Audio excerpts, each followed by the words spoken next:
Hello friends, आप लोग को फिर से एक बार वहाँ क्लासेस में स्वागत है।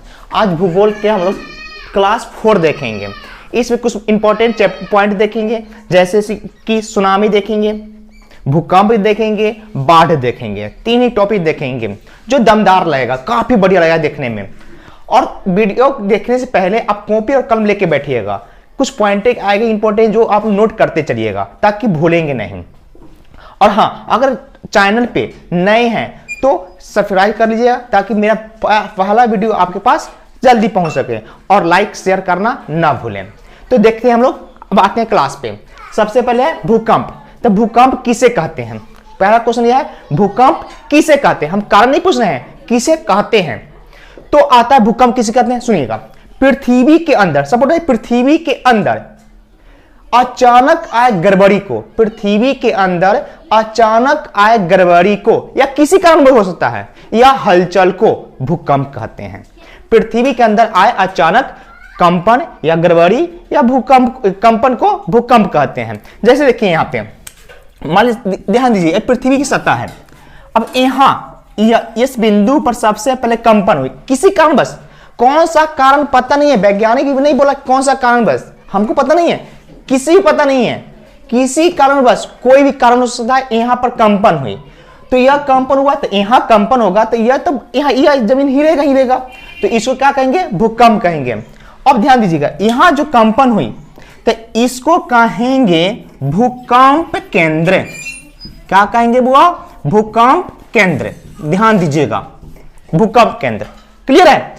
और यहां से जो केंद्र, सबसे पहली जो तरंग जहां पे पृथ्वी पर इस सतह पर, पृथ्वी पर इस सतह पर पहुंचेगी, यानी कि पृथ्वी के जहां से भूकंप उत्पन्न होती है, और जो तरंग सबसे पहले पृथ्वी के जिस सतह पर पहुंचती है उस सतह को आधि केंद्र कहते हैं। उस आधि केंद्र कहते हैं। यानी कि यहां पे यह तरंग यहां पर उत्पन्न हुई और यहां पे पहुंची, इसको क्या बोलेंगे?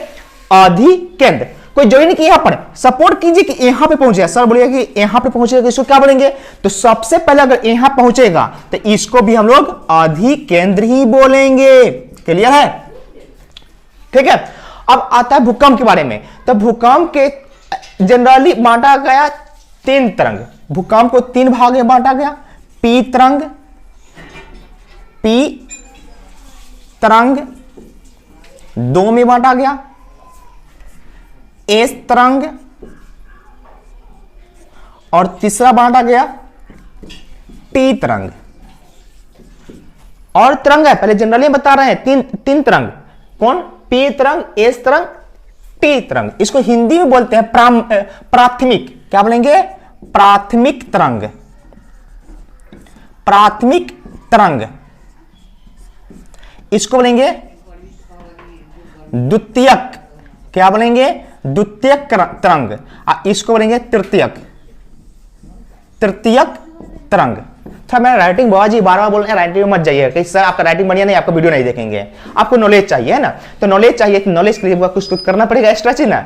हाँ, तो ये देखेंगे 3 तरंग होता है, प्राइमरी, सेकेंडरी और टर्सरी। इंग्लिश में बोलेंगे प्राइमरी, सेकेंडरी, टर्सरी। प्राइमरी को पहला अक्षर पी आता है इसलिए पी तरंग, सेकेंडरी को पहला अक्षर एस आता है इसलिए एस तरंग, और टर्सरी को पहला लेटर आता है टी इसलिए टर्सरी टी तरंग कहा गया है। प्राथमिक, द्वितीयक, तृतीयक। क्लियर है कितना? अब एक एक्स्ट्रा तरंग आता है जिसको बोलते हैं एल तरंग। एल तरंग, एल तरंग। ध्यान दीजिएगा, एल तरंग सबसे हानिकारक तरंग, सबसे हानिकारक तरंग होता है एल तरंग। कौन सा तरंग? एल तरंग। एल तरंग की खोज जो किए थे उसका नाम था लव। लव जान ही रहे हैं सब आदमी क्या होता है, सो ये क्यों नहीं जानिएगा हम लोग, है ना। लव तरंग सबसे हानिकारक तरंग कौन सी होगी? या हानिकारक, इधर लिख देते हैं, जगह नहीं है। हानिकारक तरंग होती है सबसे ज्यादा, सबसे हानिकारक तरंग। क्लियर है? अब यह पॉइंट क्लियर होगा इतना, फिर से एक बार रिपीट कर देते हैं। भूकंप किसे कहते हैं? पृथ्वी के अंदर आए अचानक गड़बड़ी या हलचल को हम लोग भूकंप कहते हैं, किसी कारणवश। ठीक, भूकंप जिस सतह से उत्पन्न होगी उसे भूकंप केंद्र कहते हैं। और जो तरंग सबसे पहले जहां पे सबसे पहले अगर यहां पहुंचेगा तो यह हो जाएगा आदि केंद्र, अगर यहां पहुंचेगा तो यह हो जाएगा आदि केंद्र। भूकंप को जनरली तीन तरंग में बांटा गया, प्राइमरी पी तरंग, एस तरंग और टी तरंग, जिसको प्राइमरी, सेकेंडरी, टर्सरी, प्राथमिक, द्वितीयक और तृतीयक तरंग कहते हैं। उसके अलावा एक आता है एल तरंग, उसके अलावा आता है एक एल तरंग। एल तरंग का नाम होता है, या जो एल तरंग की खोज किए थे उनका नाम था लव है, ठीक है, एल फॉर लव, तो इसलिए एल तरंग नाम दिया गया, जो सबसे हानिकारक तरंग होती है। इतना समझ में आ गया? चलिए, तो इतना समझ में आ गया तो अगला पॉइंट हम लोग देखेंगे। ध्यान रखिएगा ये सब चीज, और चैनल पे नए हैं, 12 बोल रहे हैं, थोड़ा सा सपोर्ट कीजिएगा हम लोग को भी, ठीक है, लाइक शेयर जरूर कीजिए, और नए हैं तो सब्सक्राइब करना ना भूलें। उसका आते हैं सुनामी। सुनामी, अब सुनामी क्या आता है, बहुत इंटरेस्टिंग चीज है, सुनामी के बारे में समझ लेते हैं। सुनामी दो शब्द से मिलकर बना है, सुनामी दो शब्द से मिलकर बना हुआ है। यहां पर लिख रहा है फिर से सुनामी, यह दो शब्द मिला, सुजोर नामी, सुजोर नामी। अब देखिए, सु मतलब सुसु वाला सु मत समझ लीजिए, जो बउआ लोग सुसु करता है वो नहीं, सु मतलब समुद्र, सु मतलब समुद्र, और नामी मतलब लहर, है ना। अब इन्हें कि सुसु वाला लहर समझ लीजिएगा, वह गलत चीज हो जाएगा। सुनामी क्या हो जाएगा, सुजोर नामी मतलब समुद्री लहर। अब यहां से परिभाषा आप लोग खुद पता कर दीजिए। अगर कोई बोलेगा कि सुनामी किसे कहते हैं, तो समुद्री लहर को सुनामी कहते हैं, यानी समुद्र में जो लहर उत्पन्न होती है उसे सुनामी कहते हैं। क्लियर है? समुद्र में जो लहर उत्पन्न होती है उसे सुनामी कहते हैं। क्लियर है? या ऐसे भी आ जाए, सुनामी किसे कहते हैं, तो समुद्री तल पर आए कंपन को सुनामी कहते हैं। अब यह कैसे हो जाएगा समुद्री तल, तो समझ लीजिए, समझिए कि यह पृथ्वी तल है, ऊपर समुद्र है, ऊपर समुद्र है, ठीक है, ऊपर समुद्र है, तो नीचे समुद्र होगा, तो नीचे तो कहीं ना कहीं पृथ्वी होगा, धरती होगा ना, तल होगा ना जी। तो नीचे जो तल होगा, तो यहां पे मान लीजिए उत्पन्न क्या होगा, हलचल, कंपन आएगी, भूकंप आएगी, तो इसको भी हम यहां पर उत्पन्न आएगा तो पानी इधर उधर भागेगा ना, पानी ऊपर नीचे करेगा तो उसको क्या करेंगे, सुनामी कहेंगे। यानी कि समुद्री तल पर आए कंपन या भूकंप को भी सुनामी कहते हैं। या सुनामी दो शब्द मिलकर बना, सुजोर नामी। याद करने सबसे फॉर्मूला एकदम फंडा, फारू फंडा बताने वाले हैं ज्योग्राफी में, और काफी मैप बताने वाले हैं हम, ठीक है। सुजोर नामी मतलब सु मतलब समुद्र और नामी मतलब लहर, समुद्री लहर, यानी समुद्र में जो लहर उत्पन्न होती है उसे सुनामी कहते हैं, सबसे बढ़िया तरीका। और यह होता है सुनामी, जो होता है जापानी शब्द है, जापानी शब्द है। जापान में बहुत बार सुनामी आता है, हमेशा सुनामी आते रहता है, ठीक है। अब जैसे अब सुनामी से एक हल्का सा चीज बताने वाले हैं, ज्वार भाटा। ऐसे थोड़ा सा आगे ध्यान में तो देख लीजिए, ज्वार भाटा। ज्वार भाटा क्या होता है समझ लेते हैं हम लोग, थोड़ा सा हल्का सा पॉइंट यहाँ पे देख लेते हैं। पहले सुनामी और आप लोग भूकंप, 2 पॉइंट समझ में आ ही गया होगा। अगर नहीं आया होगा, ठीक है, तो कमेंट्स बॉक्स में कमेंट करके बताइएगा, हम फिर से आपको क्लास देंगे। और अगर आ गया होगा तो कमेंट्स कर दीजिएगा, देखते हैं तो बढ़िया लगता है कि हाँ बच्चे लोग को समझ में आ रहा है।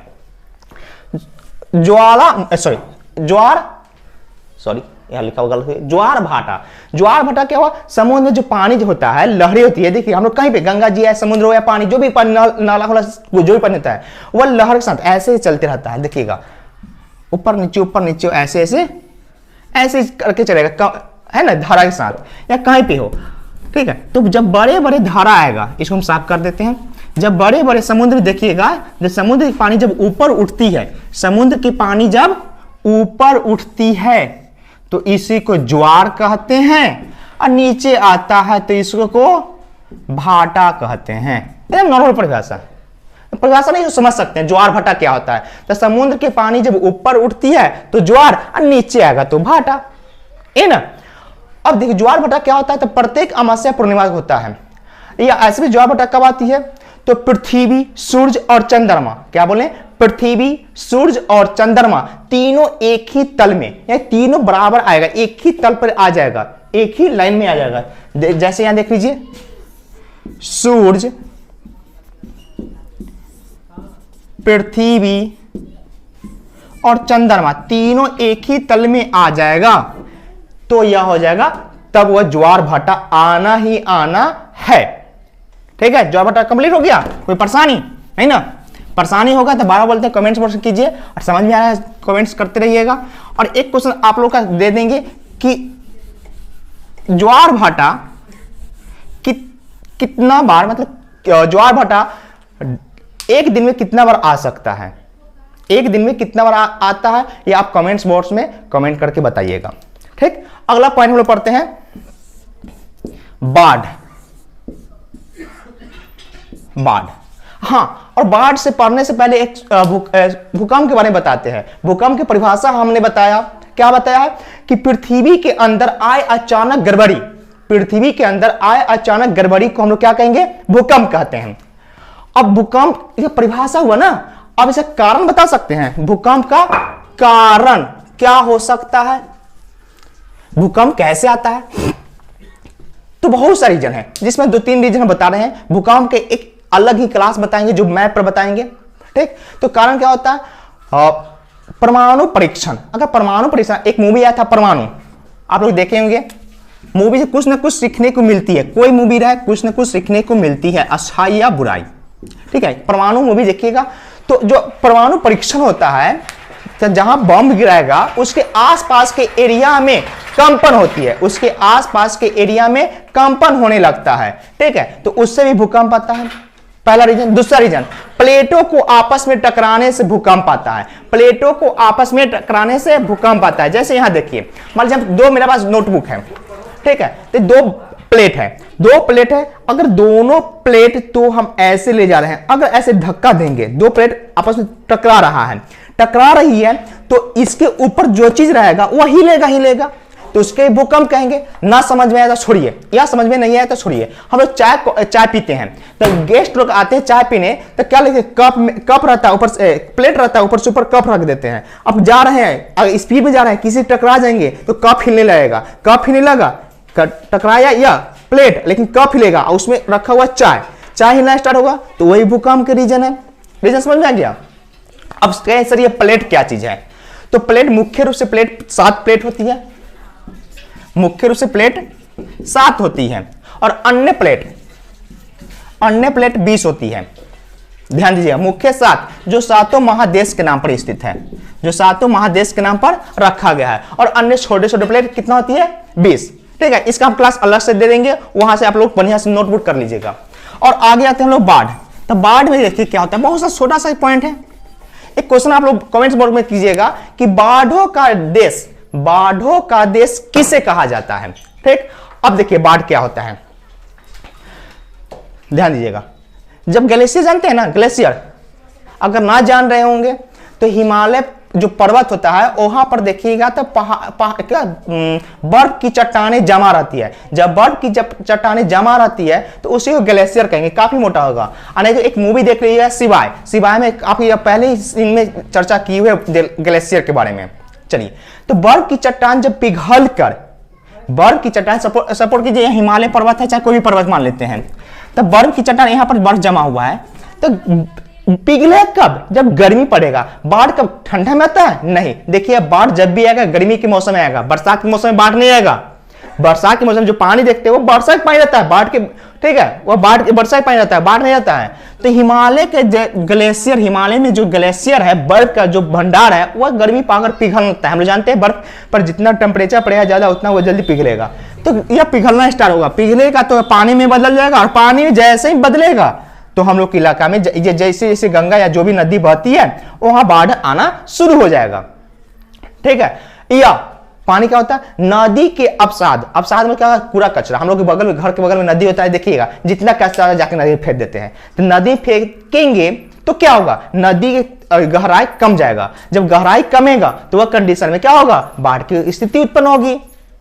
क्लियर है। अब बाढ़ से क्या क्या हानि होता है हम लोग जानते हैं, माल जाल मवेशी वैसे मरता है, घर द्वार टूट जाता है, आदमी मरता है, फलना चिलना हिलना खिलना ढकेलना सब होता है, ठीक है।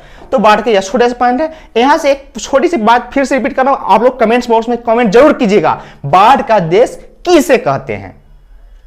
अगर मेरा चैनल बढ़िया लग रहा है तो सब्सक्राइब कीजिए, लाइक शेयर और अपने दोस्तों में चर्चा जरूर कीजिएगा। आप लोग बार बोलते हैं पूरा एटलस आप लोग को मैप बताने वाला हूं यहां पे, ठीक है। फिलहाल अभी के लिए थैंक यू, धन्यवाद।